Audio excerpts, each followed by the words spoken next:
paz y las bendiciones de Dios sean con ustedes. Bienvenidos a su programa Cultura y Conocimiento del Islam en El Salvador. Gracias por la sintonía a nuestros programas y a todos los amigos que están adhiriéndose cada día más a las visualizaciones de nuestras producciones. Decir que son producciones sencillas, pero más sin embargo dejan a la discusión y el espacio de investigar por cuenta propia. Como siempre, quiero darle la bienvenida a Bilal. Bienvenido, Bilal. Muchísimas gracias por la invitación nuevamente a este espacio de cultura y conocimiento del Islam en El Salvador. Un saludo muy especial, como siempre, a todos los amigos que nos siguen a través de las redes sociales, a través de nuestros sitios en internet. Agradecerles por la fidelidad que han tenido a lo largo de estos años con este programa Cultura y Conocimiento del Islam en El Salvador. Bueno, hacíamos cuenta nada más antes de dar inicio con este programa que llevamos 5 años en la producción de estas pequeñas cápsulas, y qué bien que ha sido de mucha aceptación por nuestros amigos y hermanos, tanto a nivel nacional como a nivel internacional.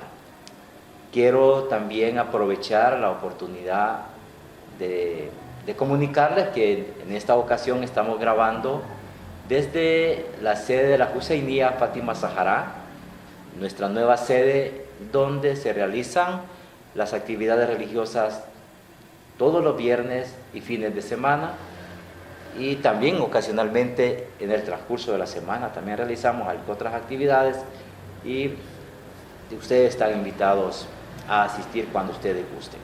Bien, vamos a seguir con la dinámica de analizar textos que tienen un contenido islamófobo con una intención de desprestigiar al Islam o de hacer quedarlo como algo totalmente errado a nivel mundial. En esta ocasión vamos a hablar sobre un libro que ustedes lo están viendo aquí en pantalla. Se llama Latinos en el Mundo Islámico. El tema es bastante atractivo, un tema muy pegajoso para que muchos quisieran saber qué es lo que está pasando con los latinos en el mundo islámico, pero en esencia es toda una cortina de mentira, lo que aparece primero en el título muy llamativo, pero al adentrarse en sus páginas encontramos una serie de relatos que no tienen nada que ver ni con el mundo islámico, ni mucho menos con las tradiciones que tuvo nuestro amado profeta, que la paz y las bendiciones de Dios sean con él. Pero, ¿quién mejor que Bilal para que nos hable a detalle qué maneja de discurso este libro que nos podría servir de beneficio o de destrucción para el que lo lea? Bilal. Bueno, este programa surge a raíz de la pregunta que nos hicieron llegar a través de nuestra página en Facebook. Un seguidor que nos propuso que hiciéramos un pequeño comentario de este libro, Latinos en el Mundo Islámico, que, como ya lo has apuntado bien, el título es sugestivo, porque a primera vista parece ser un libro que va a hablar sobre las experiencias de a lo mejor algunos latinoamericanos que tienen algunos años de vivir en diferentes partes del mundo islámico, porque el título sugiere que es un texto orientado a compartir con los demás las experiencias, ¿no?, de diferentes personas de América Latina que han vivido en diferentes países del mundo islámico. Hay que acordarse que el mundo islámico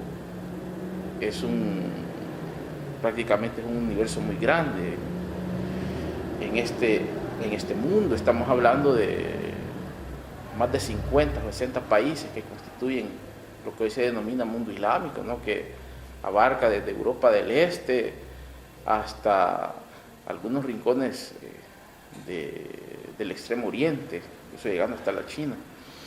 Y bueno, uno podría pensar de que se trata de un libro serio, de un libro de investigación, de un libro que aporta datos útiles para aquel que se adentre en sus páginas. Sin embargo, nos encontramos con la sorpresa de que, bueno, es un libro que desde el punto de vista de sus aportes y de su rigor intelectual y científico es bastante pobre.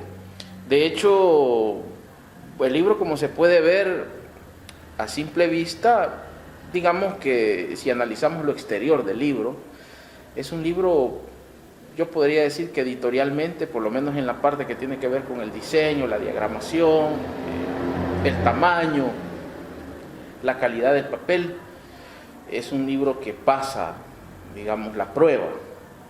Sin embargo, al analizar el contenido, pues uno queda muy decepcionado de este texto. Resulta que, bueno, es de una editorial cristiana que se llama Unilit, que tiene su sede en Florida. No es una editorial de mucho respeto, es más, es la primera vez que yo leo un libro que es editado y publicado por esta casa editorial de la Florida. En realidad es un compendio o es una recopilación de testimonios de misioneros cristianos que visitaron algunas ciudades de algunas partes muy específicas del norte de África, a excepción de uno de los testimonios que es en la India. Hay que acordarse que, bueno, no se puede decir que la India sea un país islámico. La India tiene una minoría islámica importante, pero no se puede hablar de que la India sea representativo de lo que es el mundo islámico, siendo que el porcentaje de población de musulmanes en la India roza entre el 12 y 15% de la población total. Y luego, pues los otros testimonios se desarrollan por lo que uno puede inferir, porque ya te voy a decir un dato interesante sobre este libro que le resta aún más credibilidad. Pero lo que uno puede inferir por las cosas que se cuentan en estos relatos, en estos testimonios, es que se trata de algunas ciudades del norte de África, especialmente algunas ciudades entre Marruecos y Argelia. Pero bien, como dijimos anteriormente, son testimonios, ¿verdad?, de supuestos misioneros cristianos que pasaron algunos meses, incluso algunos pasaron semanas en estos países, ¿no? Entonces ya de por sí el título me parece a mí que es engañoso, porque hablar del mundo islámico es hablar de algo bastante amplio, y sobre todo en un texto que dice latinos en el mundo islámico, pues resulta por lo menos interesante el hecho de que eso de mundo islámico mejor lo hubieran puesto entre comillas en el título, porque la verdad es que no cumple con las características anunciadas en la portada del libro. Dentro de lo que desarrolla este libro, Bilal, si bien es cierto, han tratado de matizarlo como que es una realidad de tal cual lo ellos están relatando, pero en la práctica lo que medianamente tenemos, se ha investigado, se ha hecho algunos recorridos y se infiere que hay una serie de mentiras cargadas en este libro, que mayormente pareciera que es un ánimo de desprestigiar y de desmerecer al Islam.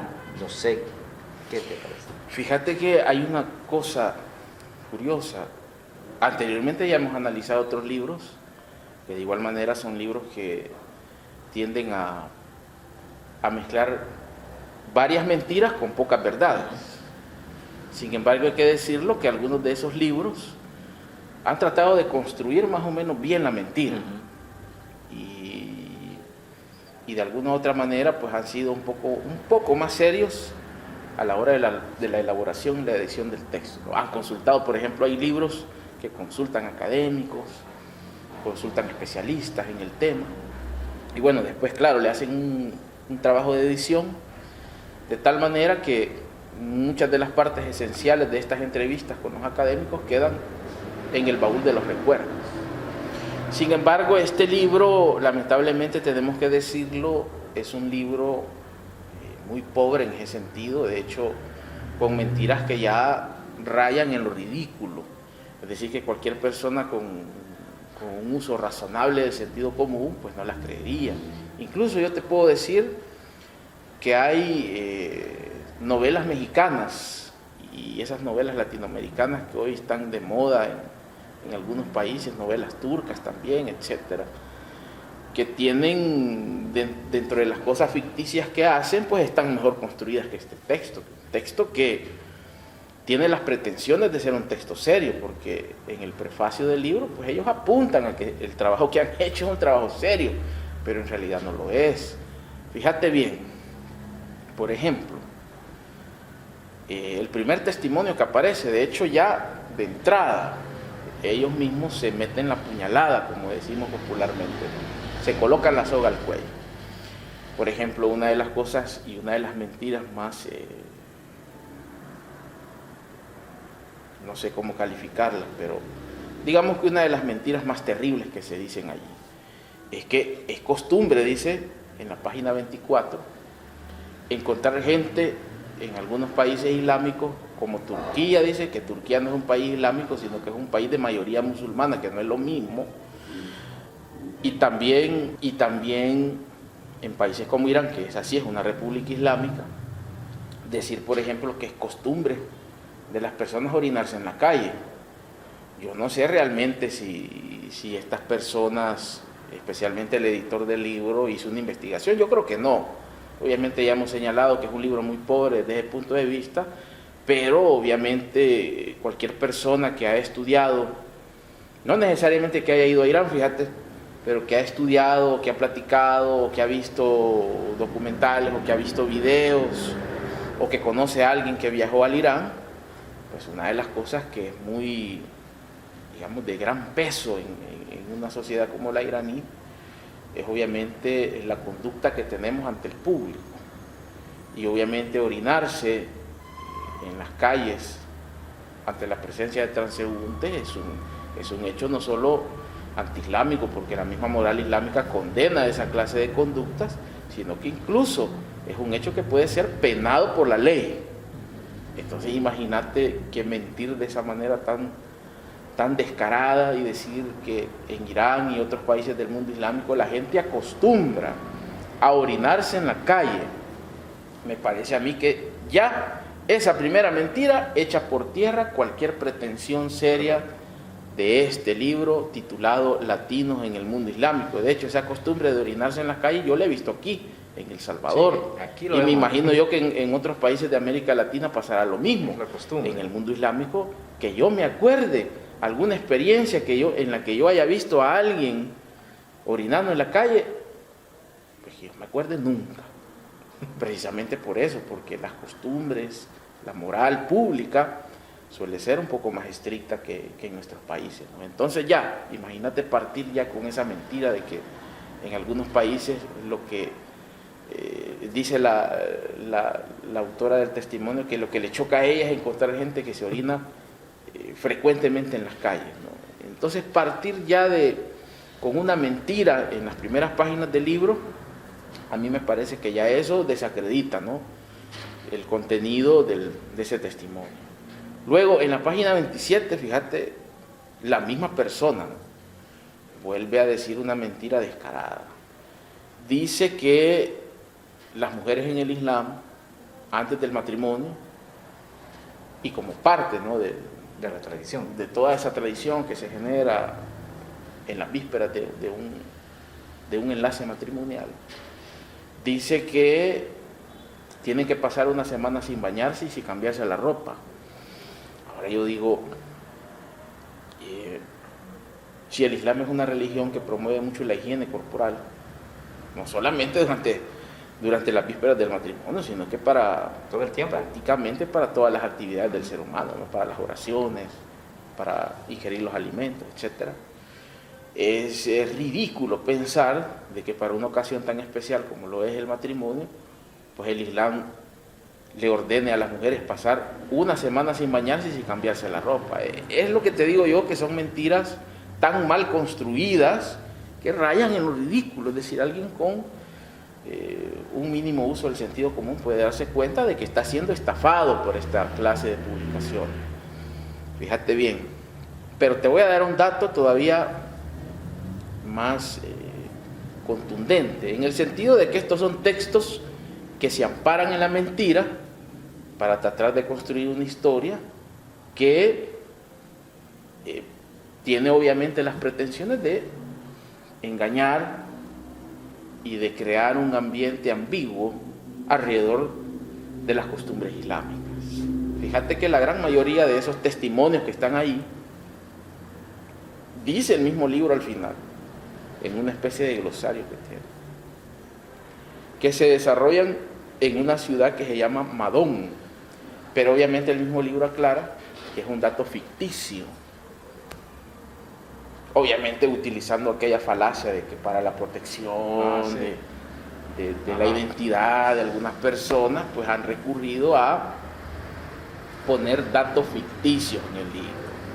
Bueno, pero si un libro parte de la base de datos ficticios, ¿qué seriedad puede tener? A menos que se trate de una novela de ciencia ficción, que ya ese es un género literario distinto, ¿no? El de la ficción. Pero este es un libro con pretensiones reales, sí, que dice ahí que pretende dar a conocer, ¿no?, una realidad intercultural y que pretende también servir de guía para misioneros que pretendan ir al mundo islámico. Pero si partimos de la base de que hablamos de ciudades ficticias, ¿quién nos garantiza de que los datos presentados aquí y que la identidad de las personas que supuestamente han estado en esos países, en esas ciudades, es cierta? Ya por lo menos nos deja la duda, ¿no?, de que pueda tratarse perfectamente de que todo lo que está en el texto se trate de una ficción. Pareciera que ni siquiera hicieron el mínimo detalle de investigar, de cerciorarse de lo que iban a poner en estas páginas tenía cierta veracidad. Así como tú dices, dentro del mundo islámico, al menos los que nosotros conocemos por experiencias propias y los que no se conocen de manera presencial, pero sí por documentales, pareciese que ni eso se han dado a la tarea de ver, pues.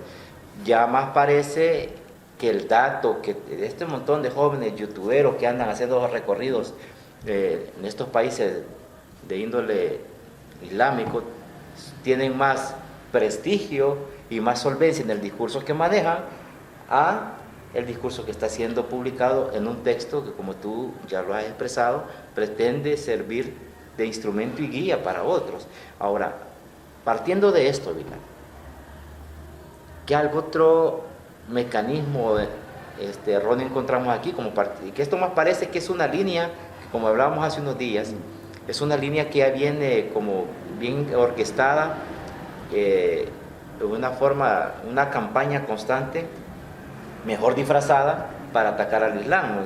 Ya no decir, mire, son terroristas, no, que atacarlo de otra manera, desprestigiándolo. Desprestigiando sobre todo la cultura, porque este libro a mí me deja la impresión de que su pretensión fundamental es hacer una presentación de algunas partes donde la mayoría de la gente practica el Islam, pero dejar esa sensación en el lector que estos lugares en donde predomina, ¿no?, la práctica de la religión islámica son lugares atrasados, de gran pobreza, de muy poco desarrollo intelectual y cultural, ¿no?, porque con todas esas cosas que se dicen ahí, de que la gente se orina en las calles, de que la gente no se baña por una semana, que no se cambia la ropa, que la gente tiene poco acceso a la educación, parece que remarcan esa tendencia a denigrar y desprestigiar a las personas que practican el Islam. Claro, ya no tal vez desde ese punto de vista que ya pasó de moda, creo yo, ese discurso, aunque bueno, algunos medios de comunicación todavía lo usan, pero parece que la estrategia ha adquirido una nueva faceta, que es esa, precisamente la del desprestigio cultural. Ahora, yo te voy a decir algo, porque alguna persona a lo mejor podrá pensar de que nosotros también incurrimos en el ataque a las editoriales cristianas, etcétera, etcétera, porque, bueno, da la casualidad que la mayoría de libros que son como son publicados por editoriales cristianas, pero hay editoriales cristianas muy respetables, fíjate, claro, y con un gran rigor intelectual y científico. Ahí tenemos, por ejemplo, algunos libros publicados por la editorial CLIE, que es una editorial que por lo menos en los últimos años ha ganado un prestigio importante por la publicación de algunos de sus libros, una editorial evangélica. Un nivel de investigación muy sólido. Un nivel de investigación sólido, consultando a científicos de primer nivel, académicos de las mejores universidades. Bueno, y el producto es un producto muy respetable. Tenemos también la editorial Caribe, que yo no sé si todavía está en funcionamiento, pero también suele publicar libros muy interesantes en el mundo católico, la editorial Verbo Divino, por ejemplo, editorial Palabra, que son editoriales que suelen publicar investigaciones, por lo menos responsables, en los campos en los que ellos se especializan. Pero en el caso de Unilit, no podemos decir lo mismo, pues con esta clase de libros uno queda realmente desencantado. Y bueno, uno no puede hacer otra cosa sino desaconsejar, ¿no?, la compra y la lectura de los libros que produce Unilit. Ya vimos que es una editorial que miente, ¿no?, y que se ampara en datos falsos y ficticios para construir un argumento antiislámico, aunque sea de forma sutil. Claro. Básicamente la gente está botando su dinero comprando. Básicamente la gente está botando su dinero. Pero igual dirían, ustedes gastaron su dinero comprándolo. Sí, de alguna manera se gastó, pero tenemos que hacer la investigación, no podemos hablar sin base. Claro. Partiendo de ello, podemos sugerir qué comprar y qué no comprar, pues, porque... Ahora, si alguien está haciendo una tesis, una investigación sobre el contenido de algunas editoriales cristianas, bueno, entonces probablemente le sirva, pero como documento de cultura, de aporte al conocimiento, a mí me parece que queda en deuda. Porque son elementos tendenciosos que están ahí. Bueno, amigos, como ya han escuchado de primera mano del hermano Bilal, los razonamientos ahí están, saquen ustedes sus propias conclusiones. Si pueden leer este libro, pues léanlo y sabrán ustedes de qué hemos estado hablando. Al igual que hay una infinidad de libros que lo único que hacen y tratan es de desmerecer y atacar al Islam de una manera disfrazada con otra óptica. Ya para ir finalizando, Bilal, unas últimas palabras. Sí, un agradecimiento muy especial para todos los amigos que siempre están pendientes de este programa, que nos hacen llegar también sus sugerencias para abordar temas, ¿no?, en estas cápsulas de cultura y conocimiento del Islam en El Salvador. También a los amigos que están siempre compartiendo los contenidos y que están siempre a la expectativa de estos programas. Un saludo muy especial para todos ellos. Excelente, y como dice Bilal, también un saludo a nuestros amigos que el sábado que arrancamos con el taller de lengua árabe, una muy buena asistencia, creo que superó nuestras expectativas, y un saludo para todos ellos y a invitarles a continuar siendo constantes en la educación y la formación, investigar sobre el Islam y que se den cuenta que nada de lo que nos cuentan los medios de comunicación local, internacional y muchas veces hasta el cine, es erróneo lo que están comentándoles sobre el Islam. No me resta más que agradecer la sintonía de este programa e invitar siempre a sintonizarlos tanto en YouTube y en Facebook y dejarnos sus comentarios. Hasta la próxima, cuídense mucho.